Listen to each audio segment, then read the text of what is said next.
What's up, guys? Welcome to Daily Dose of Reddit. This is your host, Zach, and today's subreddit is r/ChoosingBeggars. As Tenacious D says at 3 minutes 22 seconds in the song Tribute, that word added on to the beginning of. Here we have first story called Man at Target asked for a few bucks, then demanded I take him up front and pay for his entire cart.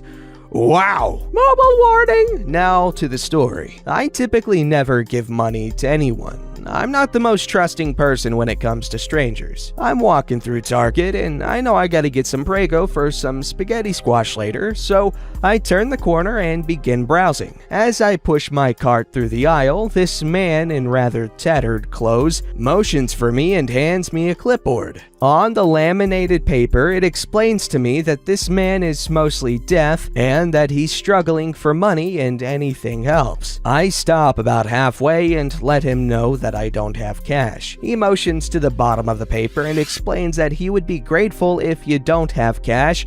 You could buy an item he needs or help him partially at checkout. He starts speaking and telling me what he has, and I noticed by his voice, he's definitely very hard of hearing. His cart mostly has cheese, bread, jam, and some meat. It seems legit, and I felt bad. Being the sometimes outstanding person I am, I reach into my wallet. There's a few ones and a $10 bill. And I did say sometimes, so I just pull out the $3 and hand it to the man. He says thank you and starts unfolding the dollar bills and gets real mad and starts motioning towards his cart. What is this supposed to pay for? This is $3. This won't help me. I'm definitely taken aback by this and just say it's all I'm going to give him. This won't even pay for most of my items. Can you give me more? No, obviously. Come on, I need food. Can you at least bring my card up front and pay for it for me?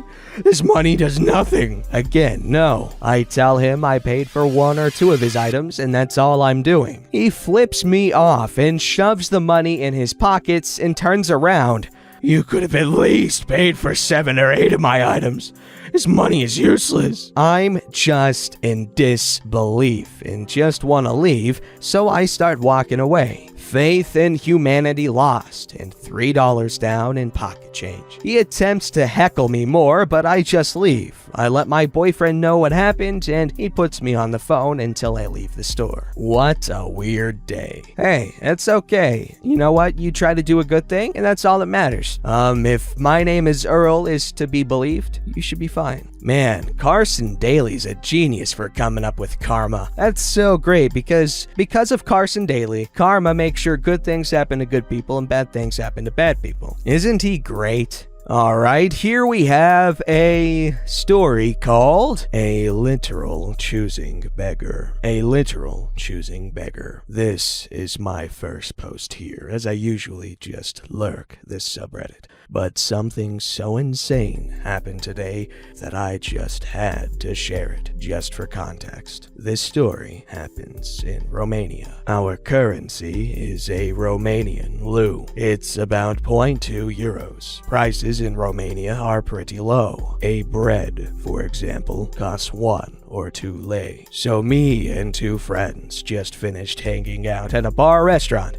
We're in college, so we're really strapped for cash. After paying for the drinks, we had a combined 40 lei. My friends both had 10 and I had 20. Since we all lived pretty far away and it was late, we decided to share an Uber, which would cost about 30. Awesome! We decided we'd all pitch in 10 lei, ordered an Uber, and started waiting for it. This is when Choosing Beggar approaches us. It's a woman, about 45 to 50 years old, wearing dirty clothes and had a sign that loosely translated to, "Please help me, my son is sick and I have to pay for medical bills." She asks us if we have some money to spare.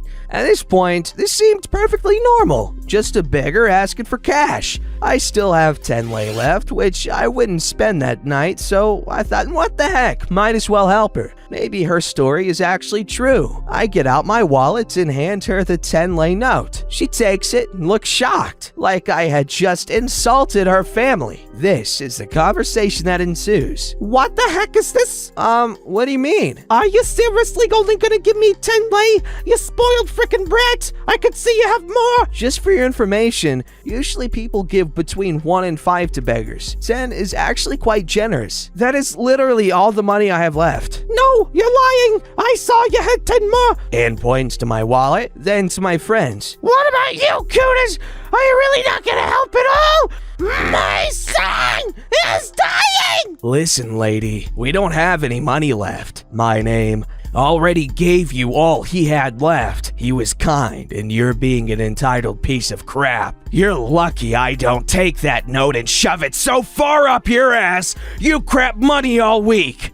Leave us the frick alone. Admittedly, that was kind of rude, but under the circumstances, I think it wasn't at all out of place. This is where things get spicy. Choosing Beggar punches my friend hard. He has braces, and his whole upper lip and half of his lower lip were pierced by them from the punch. He was bleeding bad. After this, she has the absolute nerve to scream that she will call the police. What is the reason, you may ask? That we're freaking mean to her. Yeah, I know. Not only that, this happened in one of the most crowded places in Bucharest, Old Town. The street was literally packed with people who saw the entire encounter. A witness did call the police, but not for the reason Choosing Beggar thought. When the cops came, she tried to spin the story to make it look like we were the villains. But obviously, a ton of people who were present backed us up. A policeman who was a literal god made her give me back my 10 lei and then arrested her for assault and disturbing the peace. Yes, ladies and gentlemen, he made her give me back the money. It's not like I was dying to have it back after the whole incident, but the look on that twat's face made my day. That's pretty much all. My friend had to get some stitches, but is now fine. He obviously decided to press charges, but the Choosing Beggar is facing 2 months in jail. By the way, hope this gets on r/'s channel. He's the best. r/the best. Well, someone obviously has not gone on YouTube very much because they obviously haven't seen Marky. That guy's the best. He's so dreamy. Anyway, really good story, man. Really nice of you to give your last little bit of money to someone who you thought was in need. But obviously, she wasn't very grateful. So yeah, Choosing Beggar. A literal choosing beggar. They did not lie with the title. This story's called Buy My Used Laptop for Twice What I Paid for It. Had a friend, Louie, who is going through a tough time. The extra circumstances of which are less tragic than you'd at first conclude, but that's beyond the point of this post. One day, Louis texts me asking if I'd like to buy his laptop as he has no use for it anymore. Now, 2 previous years, I'd taken him to Walmart to buy a laptop and found a really decent Asus listed at $220 with a $60 off sticker clearance tag, so I recommended he buy it and he did. Bearing this in mind, I said sure. He says, great. I'm thinking like 3 or 4, so come by with cash and we'll talk about it. Taken aback.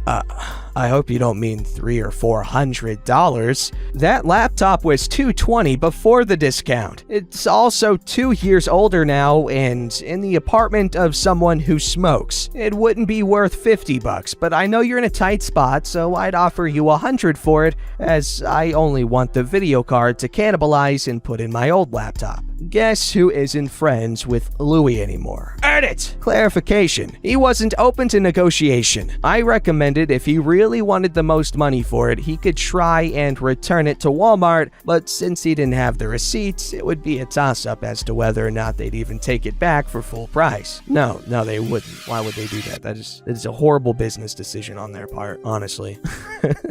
Why would they do that? Alright, this story's called I Can Finally Cross This Off My Bucket List. So, my husband has friends, 1 and 2. They're not important in this story though. 1 is married to my friend, and 2 is married to Joanne. Now, I understand trying to enter into a set dynamic and insert yourself into a clique as the new kid is hard. I worked very hard to be as welcoming as possible, but something about Joanne rubbed us wrong. Was it the fact that she was not working or going to school and had asked or demanded to buy her a car, find a bigger house for them to live in, pay for fertility treatments, and pay for a wedding all in the first 6 months of them dating? Yes. But also, she wore a white dress to both my wedding, rude, and tries to sell us it works all the frickin' time. But the piece de resistance was this interaction. Keep in mind, this is the first time Joanne has called me outside of asking if I want to join her downline. Hey, y'all have a guest room, right? Well, it's more like a big closet for my cosplay stuff that also has a pull-out couch in it.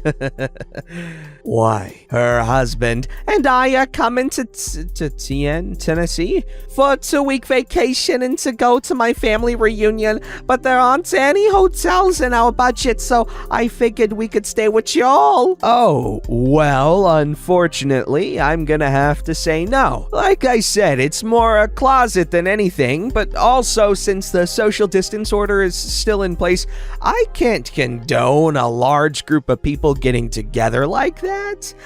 I'm sorry, but maybe it's best you stay in South Carolina? What, is that close to Tennessee? Okay, I just checked a map, and no, it's kind of close. There's like a little sliver of North Carolina that protects South Carolina from you Tennessee folk. So like North Carolina's like South Carolina's protective big brother. Oh, I like that dynamic. Anyway, sorry. No, it's fine. No one in my family has Modelo.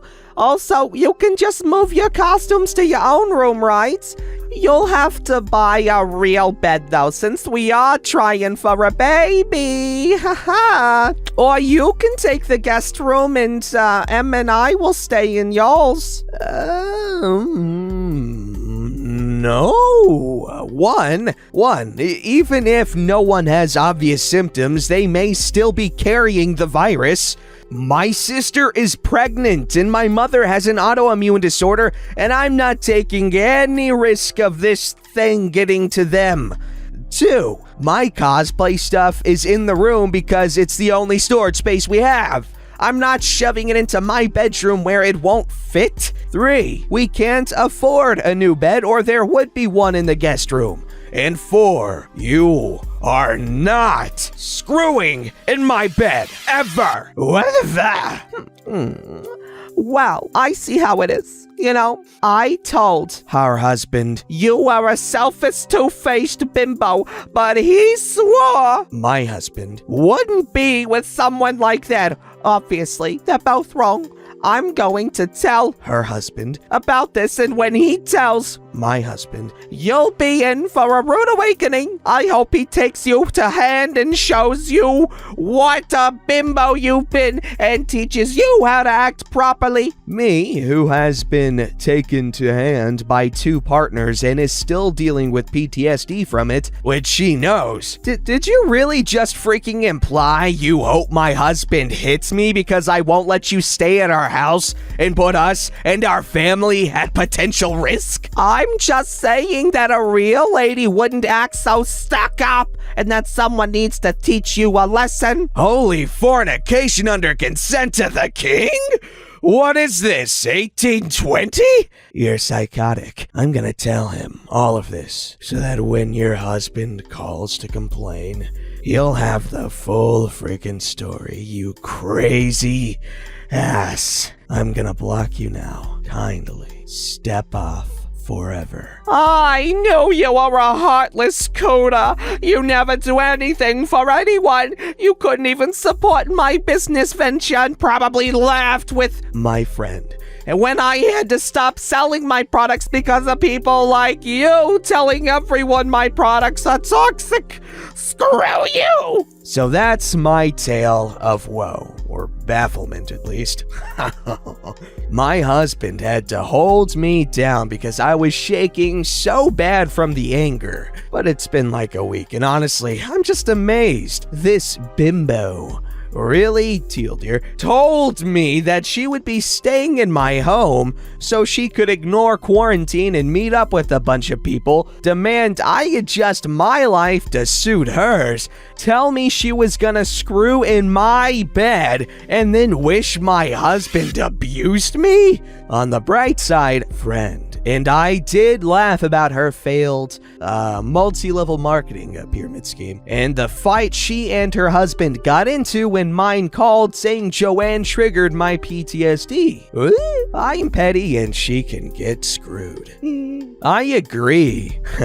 Joanne can go and get scredoozled, as OP said. Don't forget to like, subscribe, and hit that bell to never miss an episode.